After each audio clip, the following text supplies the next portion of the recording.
Well, first of all, I would like to thank the organizers for the invitation to talk today. It is a great pleasure for me to be here and talk about my favorite research topics. Well, as you can read from the title of my talk, I will be concerned with the point-hyperplane geometry of a projective space. And very briefly, the outline of what I'm going to talk about is the following. I will first define the hyperplane geometry gamma as a point line geometry, so in a very abstract way, and then I will introduce two ways in which it is possible to embed gamma into projective spaces. And these two ways will be the Segre embedding of gamma and the twisted embedding of gamma. Then, in the second part, I will discuss on the existence of the universality of the projective embedding for this geometry. So, existence of the universal embedding of gamma. And when I talk about universal embedding, I will need to distinguish between the absolutely universal embedding and the relatively universal embedding of a given embedding of gamma. And in particular, I will report on some very recent results concerning the relatively universal embedding of the Segre embedding. And in these first two parts, I will take as the underlying field over which all the constructions I will do are based as a very arbitrary field. But in the third part, I will turn to something more applied. So I will take as underlying field the finite field of order Q, and I will construct two families of projective codes arising from gamma, and in particular arising from the projective systems which are the images of gamma under these two embeddings here. And the approach I will follow is the one due to Fassmann, Vladut, and Nogin, which is a very geometrical approach, which will let me allow to have a geometrical description and computation of the parameters of these two families of codes. So construction of C lambda and C lambda sigma. And I will also give geometrical characterizations of the minimum, second lowest, and maximal weight code words for both these two families of codes. In the very last section, so here, I would like to list some open problems, trying to make some comments on the problems which I think are more feasible to face with. An important thing to say is that all the original results that I will report on have been obtained in collaborations with my colleagues Luca Giuzzi, who is here, and he's from the University of Brescia, and with my colleague Antonio Posini from the University of Siena. Okay, so let's start with. So take V to be an n+1 dimensional vector space over an arbitrary field K, and denote by PGV the projective geometry over V. Now define gamma to be the point line geometry, where as point set you consider all the point hyperplane flags of PGV.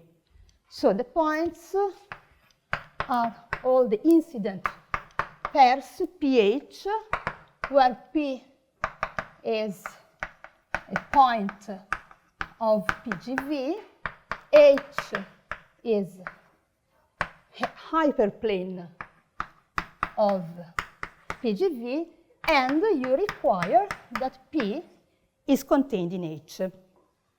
Then, as lines,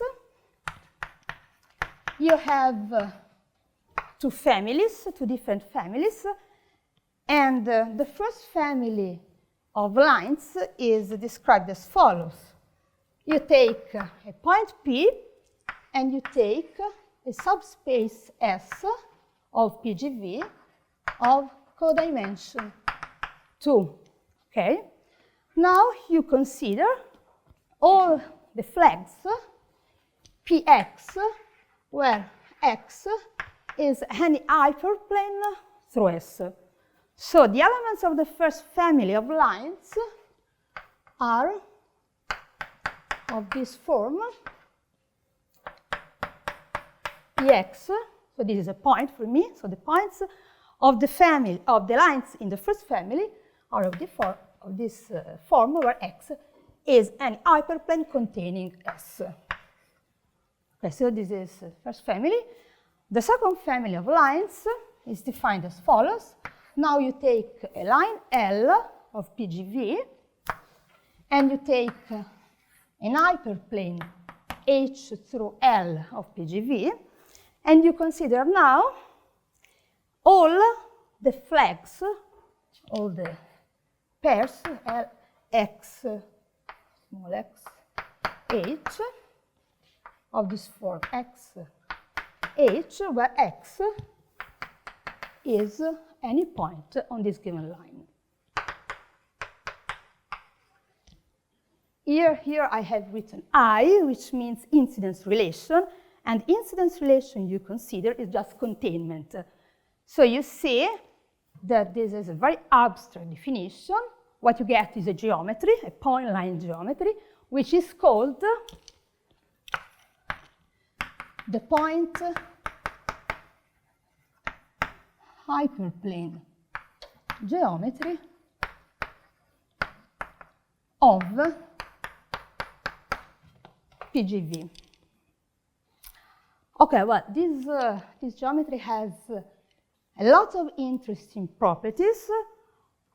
For example, if you look at the collinearity graph of gamma, and you say that 2 points PH, P prime, H prime are collinear in gamma whenever P is in H prime or P prime is in H. So if you look at the collinearity graph of gamma, then it has diameter 3. It has always diameter 3. And maybe somebody of you have recognized some similarity with another very well-known geometry, which is the Segre geometry. Indeed, gamma is a subgeometry of the Segre geometry, which has as point set exactly the same point set as gamma, with the difference that you don't require that the point P has to be contained in the upper plane H. Okay, now since the point hyperplane geometry of a projective space will be the main character of all my talk, let's spend 3 more minutes on this definition, and let's make an example for n equals 2. N equals 2, it means that PGV is just a projective plane. So if you take n equals 2, PGV is a projective plane. So the point line geometry of a projective plane is nothing but the point line geometry where the points are all the incidence point line geometry. The point sits on any line. And the two families of lines are the stars of lines through a point, and all the flex xl over L is a given line, and the point you take is on L. Well, by the way, the point line geometry of a projective plane is proved to be a generalized hexagon. And well, there is also another branch of research about generalized hexagons. So, at this point, as you have seen, I worked very abstractly. I made no use of coordinates at all. So, I mean, at this point, a natural question is if it is possible, and in case it's possible, what are the properties of some maps which can embed gamma into some projective spaces. And so what I will define is the so-called Segre embedding of gamma. So first, some notation. So I will denote by M the vector space of all the n+1 squared matrices with coefficients in K. So vector space of n+1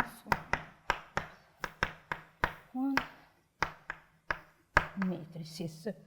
And I will denote by M naught the hyperplane of M consisting of all the traceless n+1 squared matrices.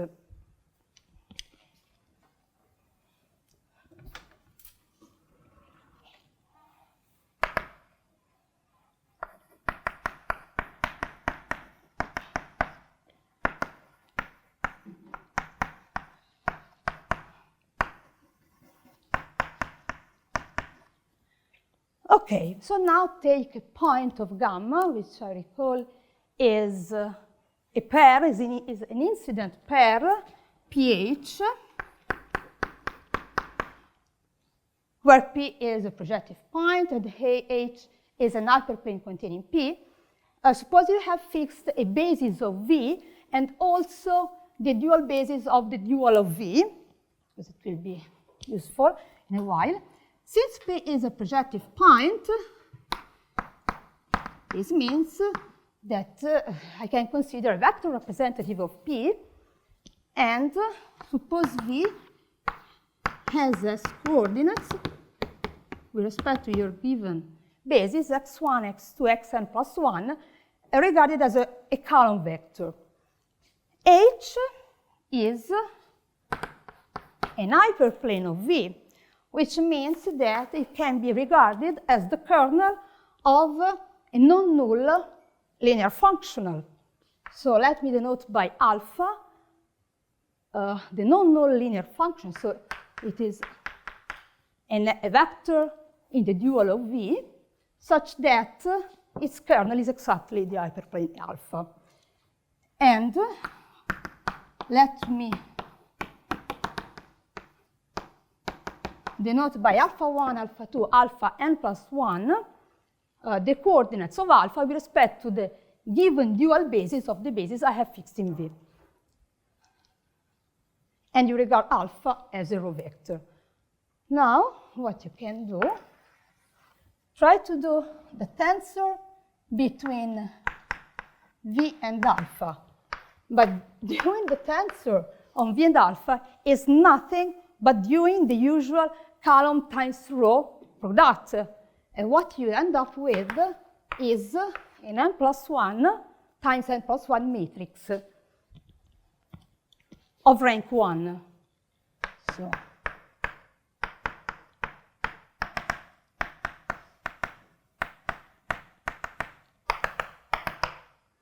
But now I was forgetting something, because since this is a point of gamma, you know that P belongs to H. And this condition here translates in here as follows. Alpha is a linear function, so alpha of x is equal to 0, which means, with the notation I introduced, that x1 alpha 1 plus x2 alpha 2 plus xn plus 1 alpha n plus 1 is equal to 0. But what is this with respect to this matrix? It's just the trace, okay? So but what I have done is to map the point pH of gamma into the projective point of PGM node having as vector representative this one, okay? So, what I can do, I can define a map from the point set of gamma to PGM node mapping any point pH of gamma. So according to this notation, to the projective point V tensor alpha. Well, this map has three very important properties. It is injective. It maps lines of gamma, which are these abstract things here, onto projective lines. And the image of this embedding spans the wall of PGM node. These three properties are exactly the definition of a projective embedding of a point line geometry. This is the reason why epsilon is called the Segre or natural embedding for the point-hyperplane geometry. And I think you have already guessed the reason why it is called the Segre embedding, because if you keep in mind that gamma is a subgeometry of the Segre geometry, then this embedding here is just the restriction of the usual Segre map to this geometry. Well, the Segre embedding is very nice and important embedding. It has many nice properties. Well, the first one is its dimension. The dimension of an embedding is defined to be the vector dimension of the space where gamma is embedded by it. So it's the dimension of M naught, which is M naught is an hyperplane of M, so it's M plus 1 squared minus 1. Then it is also homogeneous, which means that it leaves the automorphism group of gamma to act as a group of collineation of PGM nodes. Indeed, so according to this notation, you will let me say also that M node, so the vector space M node, affords or hosts the Segre embedding, which means exactly what I have written here. And now, if you take G to be the special linear group SL n plus 1 K, then M node turns out to be a G module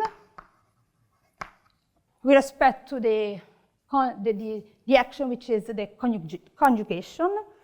And this is indeed the while module for SL with respect to the highest long root of the root system of type AN. This is the reason why gamma is also called as the long root geometry for SL. This is another name of the same geometry. Okay, so now that the Segre embedding has been defined, let me just slightly modify the definition I have given for the Segre embedding in order to get another different embedding of gamma. And what you do now, you have to assume that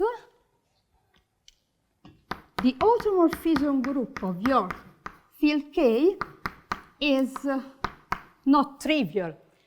And you take sigma to be an automorphism of K different from the identity. Then you can slightly modify all I have explained before and map the point pH of gamma to, I want to write it here.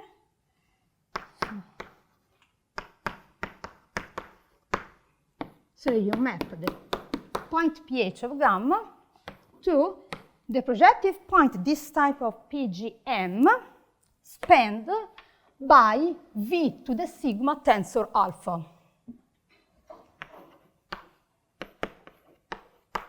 So what you do is just the same as I have explained before, whereby V sigma, I mean the coordinates of V, the images of the coordinates of V under the automorphism sigma.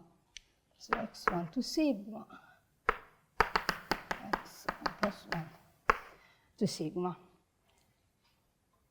Okay. This is, again, embedding. It has the property which defines the projective embedding. So it is, again, injective. It maps lines onto lines.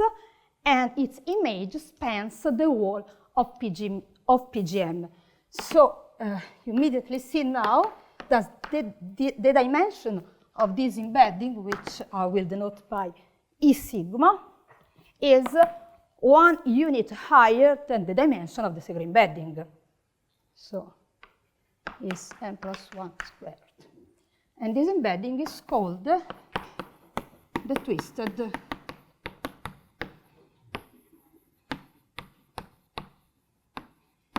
embedding of gamma.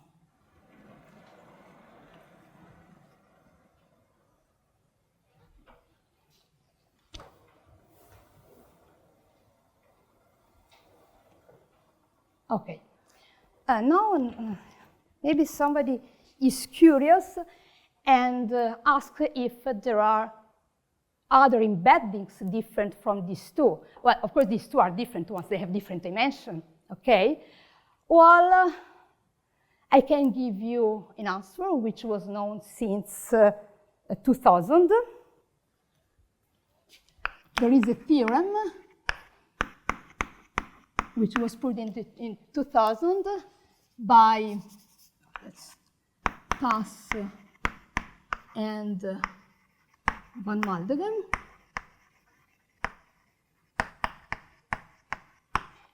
Which proved that in the very particular case that n is equal to 2, so the point line geometry of a projective plane and K is a finite field, FQ, then these two embeddings are all the possible embeddings of gamma.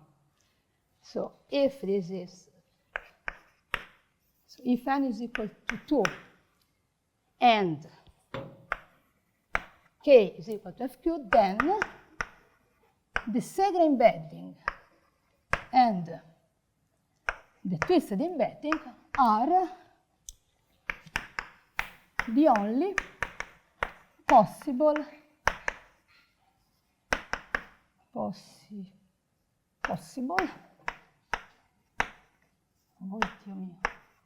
embeddings of gamma. Well, if you're curious to know what happens if n is greater than 2, well, you have to wait more than 20 years because, a further step in the investigation of this problem has been obtained last year. And moreover, we have a paper which is under review, so who knows when it will appear. But in order to report on the results we obtained, I need to introduce two more notions, which are the ones of the absolutely universal embedding and relatively universal embedding. So suppose you have a point line geometry in general, so you can take our gamma, and suppose,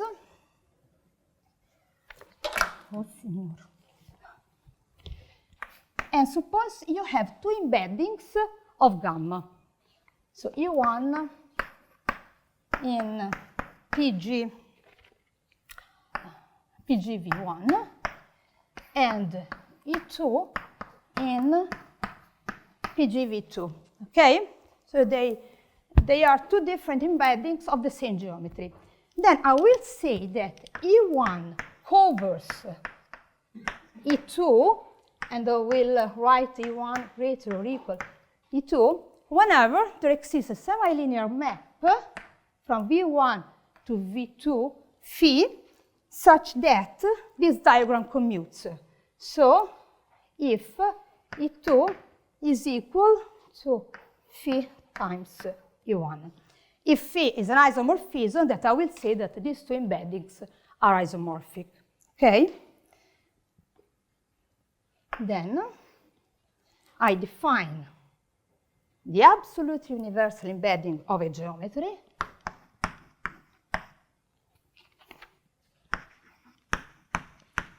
the absolutely universal embedding of gamma is an embedding which covers all the other possible embeddings of gamma. So, covers all the embeddings of gamma, which means if I denote by tilde E the absolute universal embedding of gamma, then tilde E covers E whenever E is an embedding of gamma. Why is the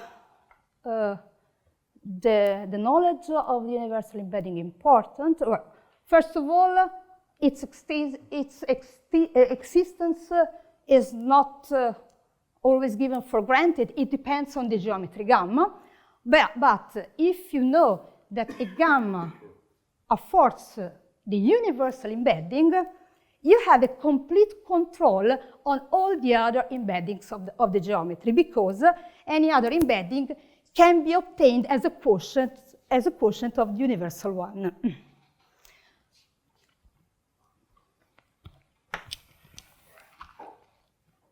The other notion I want to introduce is the one of the relatively universal embedding of a given embedding. So suppose now that you fix an embedding of your geometry, PGW, okay? Well, I will say that, so definition, an embedding E hat is relatively universal for the given embedding E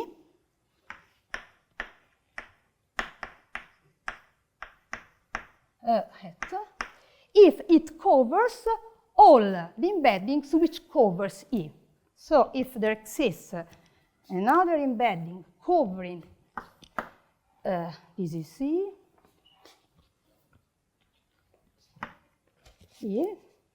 this is E prime, then the relatively universal embedding covers all the embeddings which covers E, okay? And we know that given a projective embedding, its relatively universal embedding always exists. There is a construction due to Ronan in the late 90s, which says that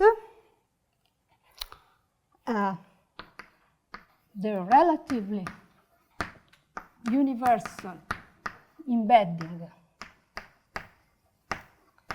of E always exists. This is result due to Ronan in 1987. So, of course, if the absolute universal embedding exists, it coincides with the relative universal embedding with respect to any other embedding. But it may be the case, as we will see also for our geometry, that there is no absolute universal embedding, but for any given projective embedding of your geometry, you can construct their universal embeddings. So you have as many universal embeddings as projective embeddings, okay, which are unrelated one to the other. So let's go back to our point-hyperplane geometry, and here. So last year, Antonio Pasini proved this theorem.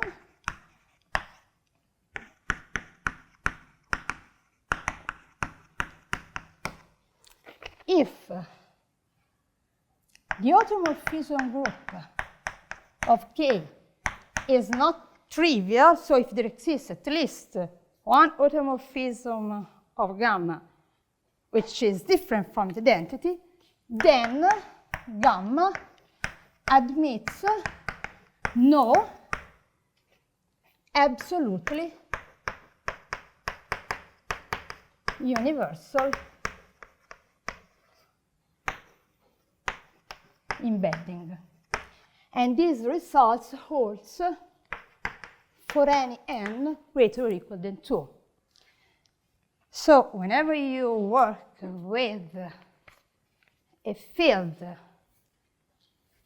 which has as automorphism group a non-trivial automorphism group, that there's no way to find the absolute universal embedding of the point-hyperplane geometry. There was also a previous results, previous I mean 20 years before, more or less, I would like to mention. It was due again to Pasini and Reuer-Bloch in 2003. They proved that if K is a prime field, then gamma actually has the absolute universal embedding, admits the absolutely universal embedding, and in this case, it is admits the absolute universal embedding, and in this case, if K is a prime field, it is exactly the Segre embedding. So,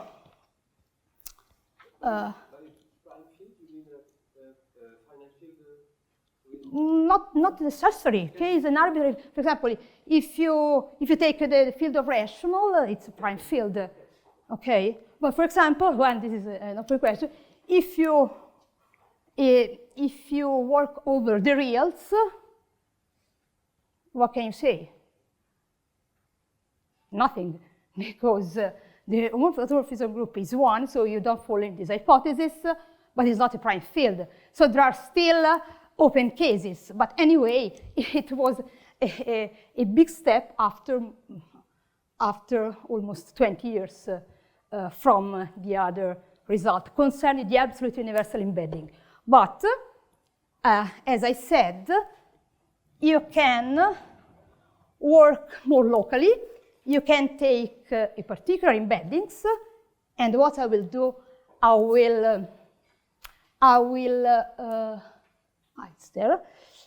will focus on the Segre or natural embedding of gamma.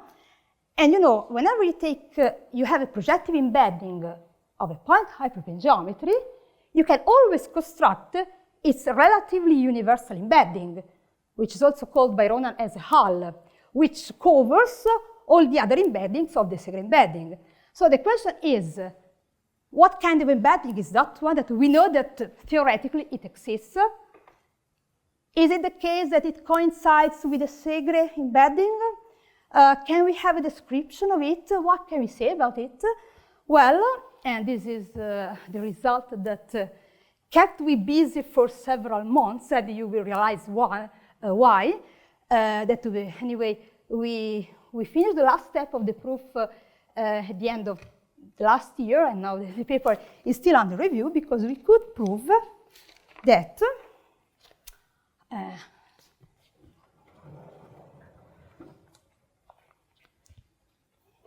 the theorem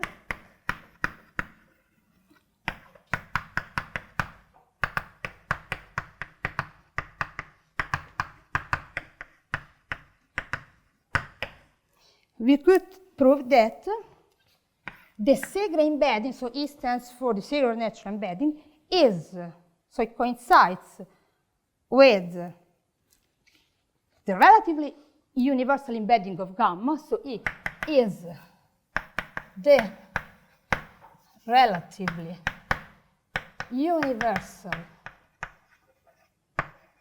embedding of gamma if and only if K, which is taken as an arbitrary field, is algebraic over its prime subfield, or K is perfect of positive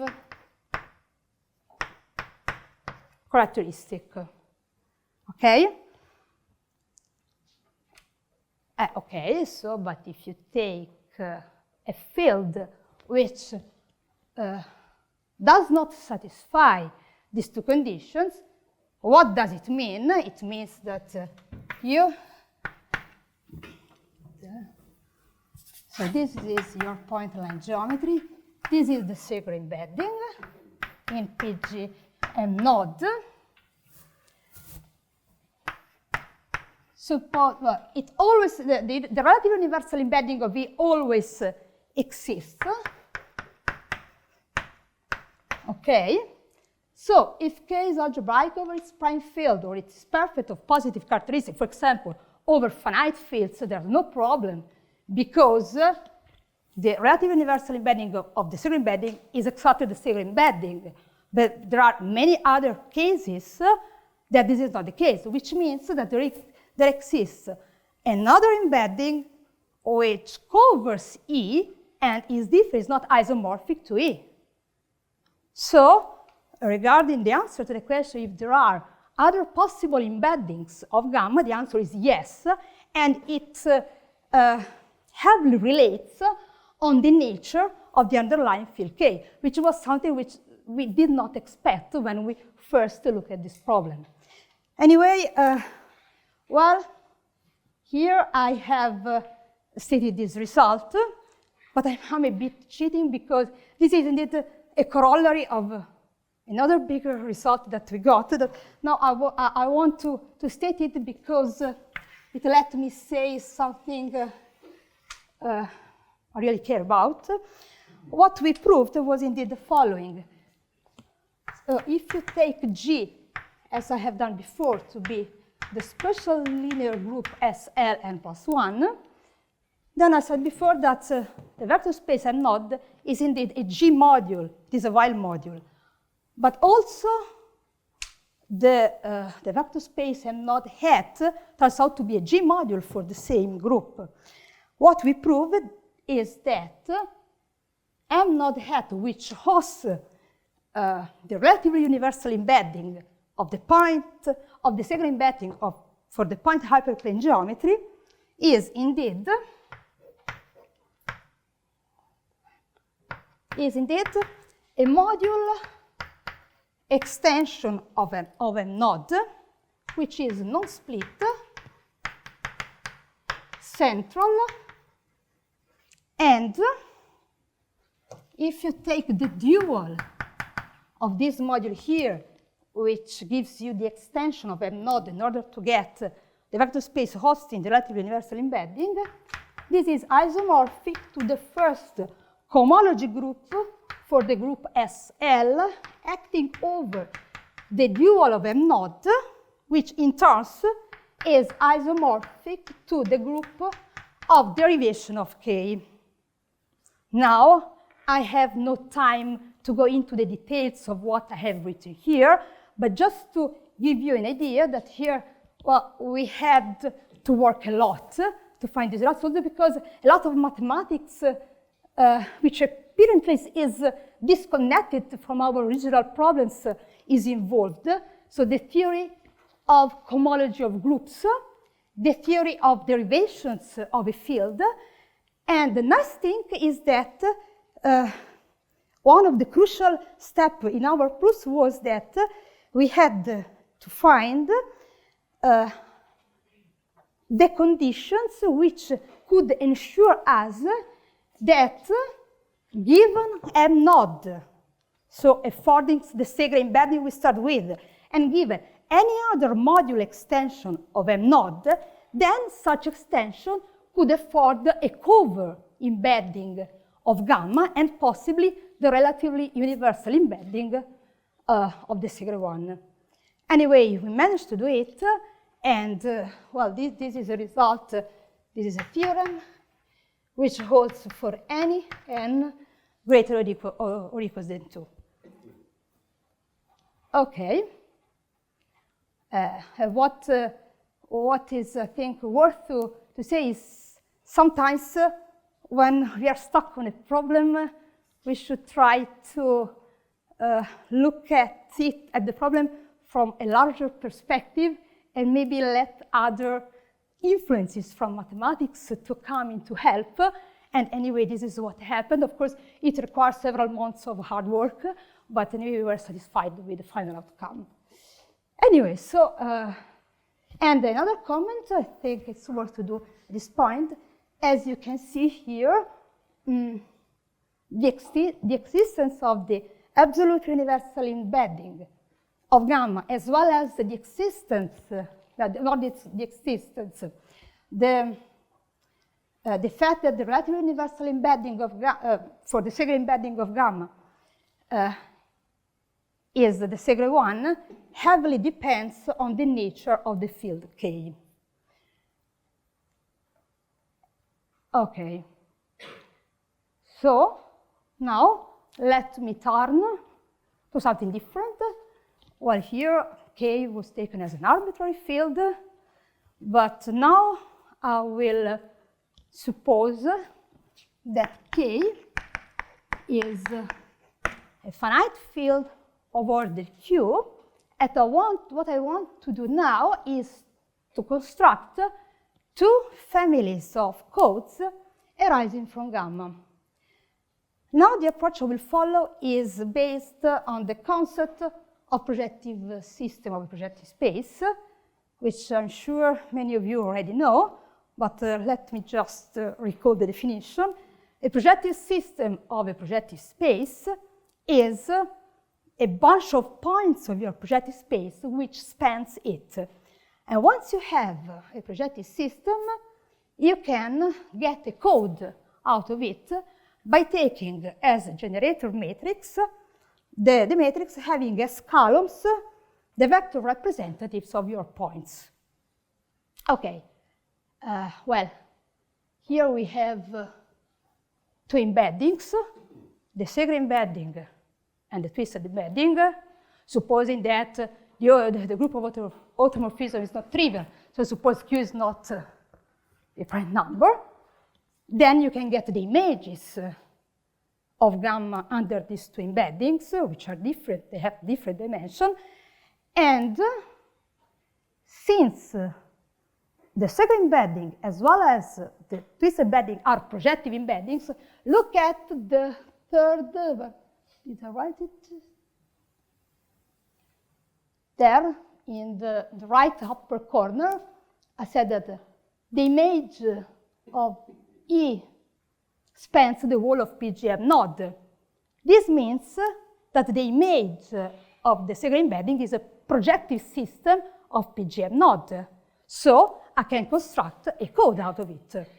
And the same happens for if you start with the twisted embedding. So Let me now denote by lambda the image of gamma under the Segre embedding. This is contained in PG and node. Indeed, it is a projective system.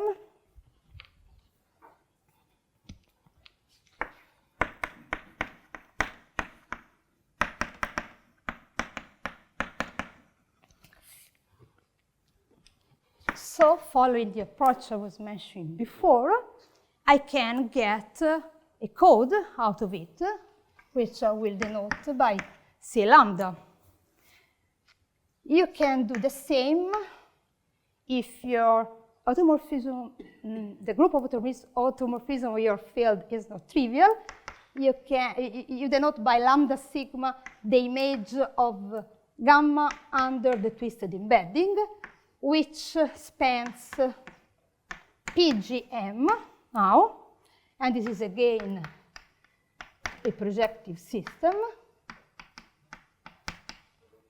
of PGM, and so you can get another family of codes. Well, if you use this approach, which I really like because it's very geometric, the nice thing is that the length, the dimension, and the minimal distance of the codes you can construct it this way have a nice interpretation, because so this is N1, K1, D1 code, and let me denote by N2, K2, and sigma, kappa sigma, D sigma code. What is the length?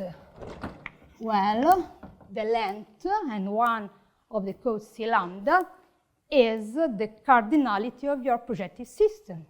So it is the cardinality of lambda. But lambda is the image of gamma under the Segre embedding. But the Segre embedding is a projective embedding. So now keep in mind what is written in the very first line there on the right. It's injective.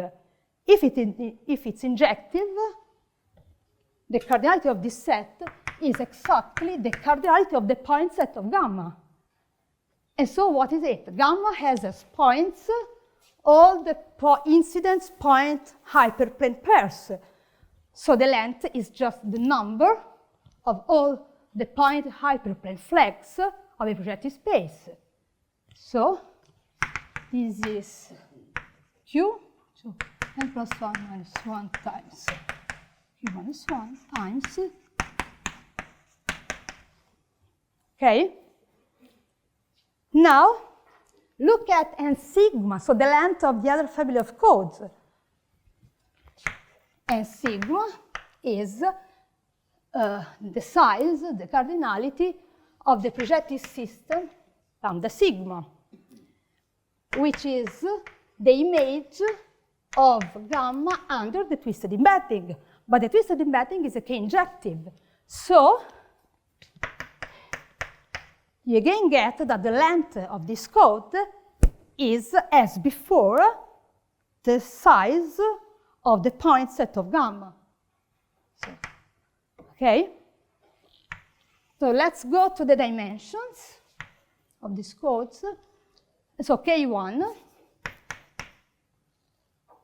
K1 is, following this approach, the vector dimension of the space where which is spanned by your projective system.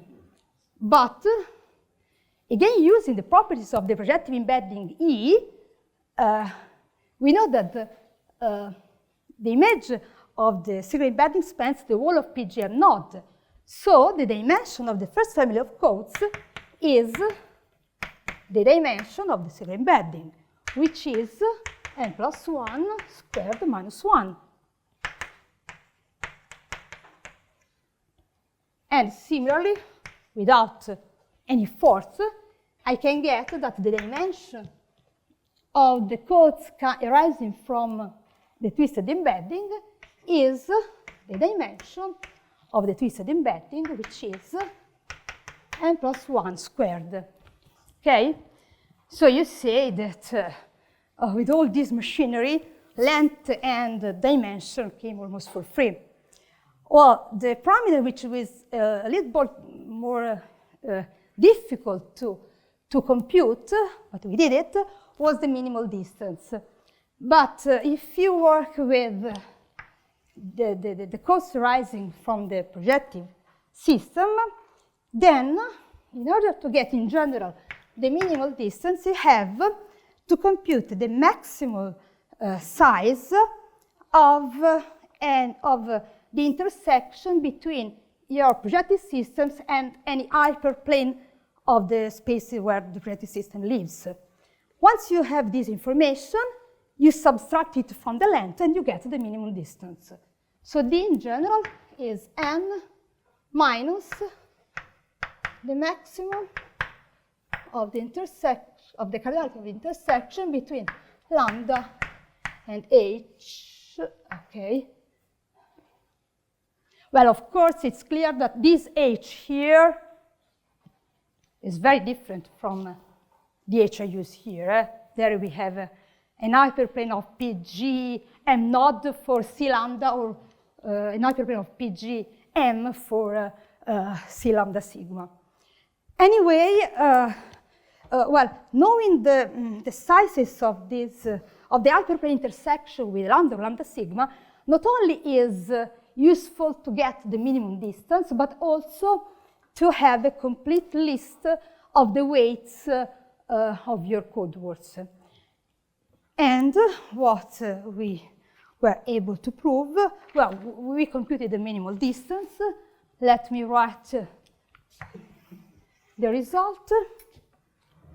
So D1 is Q to n minus 1 minus Q to the n. And for the C lambda sigma, we have, well, here there is something, there is an exception. So we have the same minimal distance,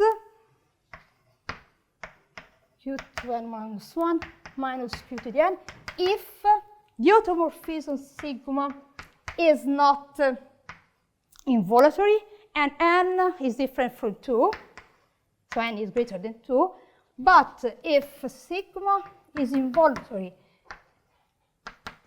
or n is equal to 2, then the minimum distance is q cubed minus square root of q. Look, I think it's called q cubed. Okay. Well, I really need 2 more minutes, then we go to take a coffee, because just what I really would like that you will remember after my talk is that the importance of studying in an abstract way this geometry here, gamma, in order to have very practical information, for example, about the codes that I can construct from gamma. Because, let me draw this picture. So this is gamma. Let's work with C lambda. So this is PG and node. And this is the projective system lambda, which is the image of gamma under the Segre map. Okay? So you want to have a control on what happens when you take an hyperplane H of PGM node and you look at this intersection. Okay? But don't forget that you have this situation here. So you can take the pre-image of H under E. And you end up having a bunch of points in gamma with a property that any line of gamma, and the line of gamma is this one of these 2 things, with a property that any line of gamma, either it is contained in it or it intersects this pre-image in just one point. This is the reason why the pre-image of any projective hyperplane is called a geometrical hyperplane of gamma. And studying the geometrical hyperplanes of the point-line geometries is an entire branch of research. Its classification is still an open problem, but for our purposes, this view permitted us to characterize the minimum weight codewords, the second lowest weight codewords, and also the maximum weight codewords, because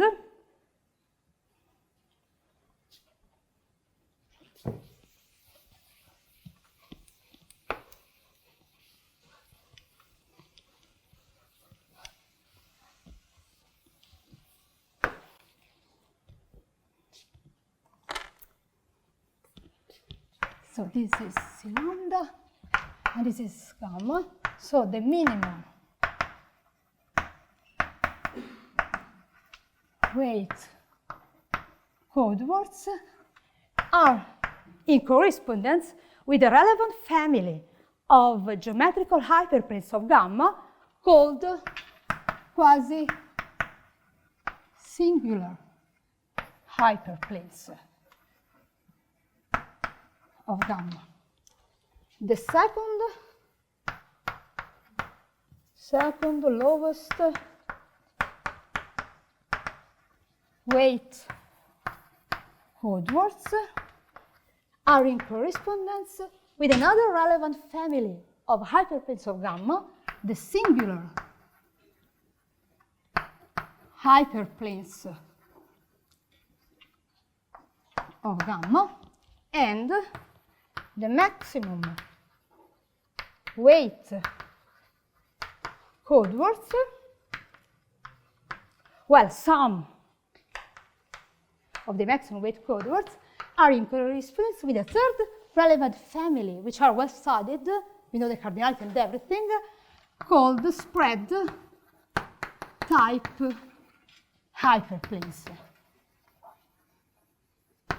For example, the quasi-singular hyperplanes of gamma are defined in this way. You take a point P and an hyperplane H of PGV, of this, and you consider as point set of this kind of hyperplanes the set of all the pairs Px, where X is an hyperplane through P union,